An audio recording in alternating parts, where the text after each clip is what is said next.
habeen wanaagsan daawadayaal halkani waa channelka wararka ee Somali News ku soo dhawaada qodobada wararkeena ugu waaweyn wararkii ugu dambeeyay xaaladda magaalada Beledweyne kacdoon cusub oo ka bilowday iyo fariin degdeg ah oo loo diray Cali Guulaawe Xuseen wasiirka maaliyadda dawladda federaalka ee Soomaaliya Beyle oo si la yaab leh ku waayay kursigiisa xildhibaanimo kadib doorashadii maanta ka dhacday magaalada Muqdisho ra'iisul wasaare Roble oo laga dalbaday in saddex dhacdo oo raaligelin ka bixiya haddaba maxay yihiin halkan ayaa idin kula wadaagi doona daawadayaal doorashada xildhibaanada golaha shacabka ee baarlamaanka dawladda Soomaaliya oo ka kala dhacday magaalooyinka Baydhabo iyo Muqdisho ayaan warkeedin kugu soo gudbi doonaa qodobada iyo qodobo kale ayaan ku tabi doonaa wararkeena habeen ee Somali News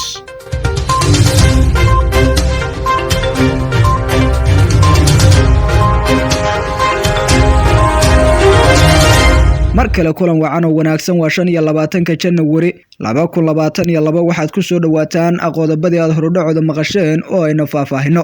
haddii aynu ku hormarno waxa xiisad xoogan oo marba marka ka dambaysa ka sii daraysa ay ka taagan tahay magaalada madaxda gobolka Hiiraan ee Beledweyne kadib markii maleeshiya aad u hubaysan ay qabsadeen qaar ka mid ah xaafadaha iyo wadooyinka muhiimka ah ee magaaladaasi sargaal lagu magacaabo Nuur Dheero oo hogaaminaya maleeshiyaadka Beledweyne maanta qabsaday iyo goobaha muhiimka ah ayaa fagaaraha warbaahinta u sheegay in sababtay sidaas u sameynayaan ay tahay iyadoo la doonayo in magaalada uu ka soo dego madaxweynaha Hiirshabelle Cali Guulaawe Xuseen taasina ay iska diideen haddii ay yihiin kooxaha kacdoonka gobolka Hiiraan bulshada reer Hiiraan aad ayaan u salaameynaa shucuurta ay muujiyeen iyo ka hortagga waxa ugu yeereen dadka cadowga ku ah ayaka ayuu yiri sargaalka hogaaminaya ciidamadaasi ilaa hadda waxa iska hor imaado oo la soo wariyay ma jiraan oo ka dhacay magaalada Beledweyne ee xarunta gobolka Hiiraan waxaana halkaas ku sugan ciidamada AMISOM iyo kuwa dawladda federaalka ee Soomaaliya kuwa Hiirshabelle ee ka howlgala magaalada Beledweyne ciidankan oo generaalkan hogaaminayo oo la magac baxay kacdoonka gobolka Hiiraan oo horay oo saaxiibada u ahaayeen Generaal Xuud oo horay magaalada Muqdisho dhankiisa u gaaray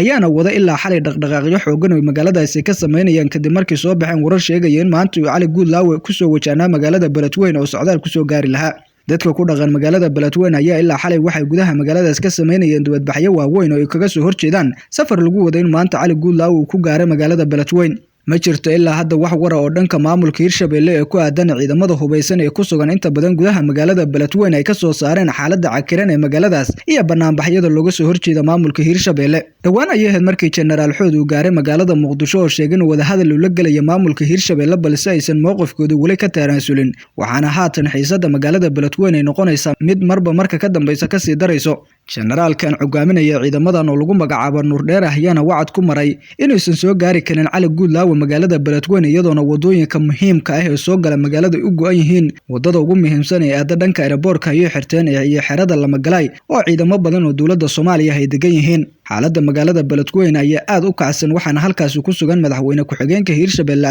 Yuusuf Hagar Dabageed oo waayihii dambeba magaaladaas ku sugnaa balse amaradiisu aysan ahayn kuwa dhaqan galayay Beledweyne oo deegaan doorashada ugu badan ee kuraasta Hiirshabelle laga soo dooro doona ay yaalaan ayaa haatan caqabad xoogan ku ah maamulka Cali Guulaawe Xuseen oo hogaamiyo madaxweynaha Hiirshabelle maadaama ilaa doorashadiisu aysan gaarin magaaladaas oo aad looga soo horjeedo markaana wasiirka maaliyadda ee dawladda federaalka ee Soomaaliya Cabdiraxmaan Beyle ayaa sharaxaad ka bixiyay sababtii uu ku waayay kursiga xildhibaanimo horay ugu fadhiyo oo maanta lagu doortay magaalada Muqdisho wasiirka wasaaradda maaliyadda ee dawladda federaalka ee Soomaaliya Cabdiraxmaan Ducaale Beyle ayaa maanta waayay kursigii uu horay ugu fadhiyay ee Hob 201 waxaana loo doortay xildhibaan cusub kadib doorasho maanta ka dhacday magaalada Muqdisho Dr. Cabdullaahi Xaashi Xabiib ayaa ku guuleystay kursigaas sida uu shaaciyo guddiga doorashooyinka ee gobolada waqooyi ee Somaliland wasiir Beyle ayaa arrintaasi ka hadlay ayaa shaaca ka qaaday inuu ka tanaasulo kursigaas wuxuuna sababtu ku sheegay inay istaabanayaan kursiga iyo maaliyadda oo haatan uu mas'uul ka yahay sidoo hadalka u dhigay ma caddayn sida ay wax isku saameyn karaan kursiga iyo sidoo kale maamulka maaliyadda maadaama 4 sano ee la soo dhaafay oo isagu ahaa xildhibaan iyo wasiir maaliyadeed intaba siba waxaan u arkay in kursiga iyo maaliyadda inay istaabanayaan aniga waxaan maqsuud ku ahay maaliyadda iyo arrimaheeda ayuu yiri Cabdiraxmaan Beyle wasiirka maaliyadda ee dawladda Soomaaliya hadalkiisa si wata ayaa Xuseen muddada xilkaas u hayay waqti fara badan oo galiyay horumarka dhaqaalaha dalka oo maamulayay si waafaqsan sharciga haddii aan ka hadlo miisaaniyadda iyo dhaqaalaha dalka ayaan u joogaa inaan maamulo si sharciga waafaqsan oo adduunku og yahay ayuu raaciyay kursiga 200 iyo hal uu ku fadhiyay Cabdiraxmaan Beyle ayaa kamid ah kuraasta sida aadka ah la isugu hayay maalmihii la soo dhaafay balse waxa ugu dambeyntii loo doortay Dr. Cabdullaahi Xaashi Xabiib oo ahaa agaasimihii macadka Raas isla markaana haatan xiriir la leh fila Soomaaliya wuxuuna sidoo kale kamid yahay siyaasiyiinta taabacsan Mahdi Maxamed Guuleed Qadar wasiir Beyle ayaa dhankiisa waxa uu xusay in sabab la xiriira maaliyadda dalka iyo maamulkeeda uu ku waayay saaxiibo badan isla markaana kursiga sanadkan loo dhaafiyay maadaama dad uu isku dhawaayeen uu sheegay inuu isku qabteen habka maamulka maaliyadda. Ra'iisul Wasaaraha Xukuumadda Soomaaliya Maxamed Xuseen Rooble ayaa laga dalbaday inuu raaligelin ka bixiyo 3 dhacdo oo ka horeysay intuu xilka imaanin. Gudoomiyaha xisbiga amniga iyo cadaaladda Yuusuf Xasan Mursal oo ka hadlayay go'aanka ay dhawaan gaartay xukuumadda federaalka ee Soomaaliya kaas oo looga laabtay qaraarkii ONF loogu daray liiska argagixisada ayaa ka dalbaday ra'iisul wasaaraha xukuumadda Soomaaliya inuu raaligelin iyo garowsho uu ka bixiyo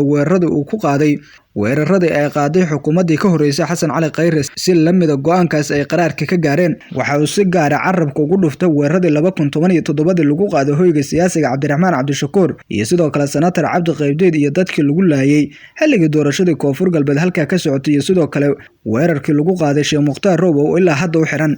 Yuusuf gudoomiyaha xisbiga amniga iyo cadaaladda ayaa ugu dambeyntii waxa uu si gaar ah uga dalbaday ra'iisul wasaare Rooble in arrinta Sheekh Mukhtaar Roobo uu wax ka qabto maadaama uu si sharci darro ah muddo ugu xiran yahay madaxweynaha madaxweynaadkiisa dhamaaday. Hadalkan ayaa imaanaya iyadoo dhawaan xukuumadda ra'iisul wasaare Rooble ay ku dhawaaqday in ONLF ururka laga saaray liiskii argagixisada hore xukuumaddii hore ugu dartay tilaabo qaldan taas oo ay ku tilmaameen iyo sidoo kale dhibistii qalbi dhagac.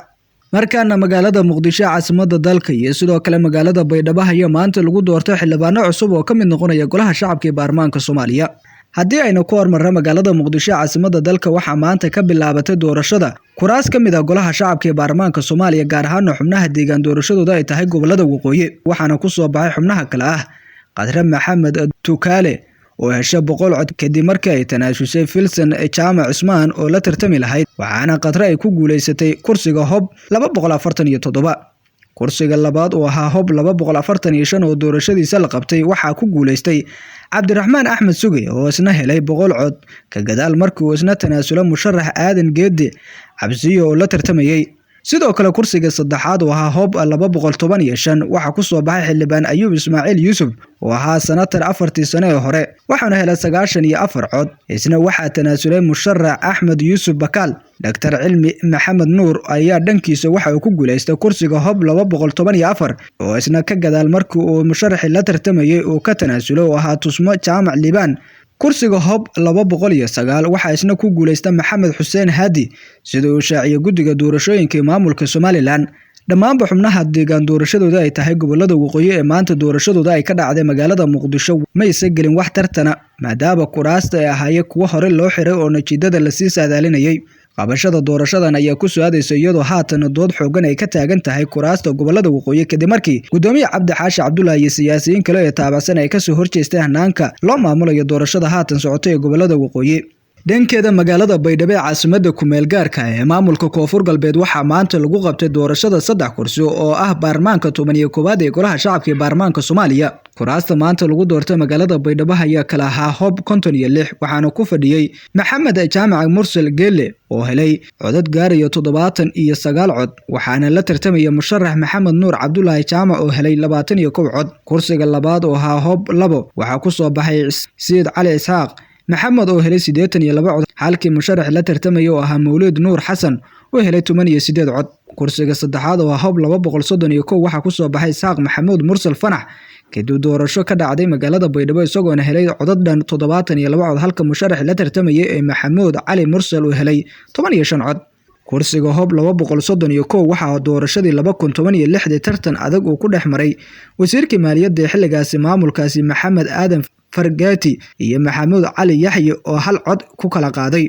balse doorashada uu maanta ku soo baxay xildhibaanka cusub ayaa ah mid u xirneyd maamulka Koonfur Galbeed ayaa sidoo kale sheegay guddiga doorashooyinka maamulkaas inay sii wadi doonaan doorashada isla markaana inta ka dhiman ay ku dari doonaan.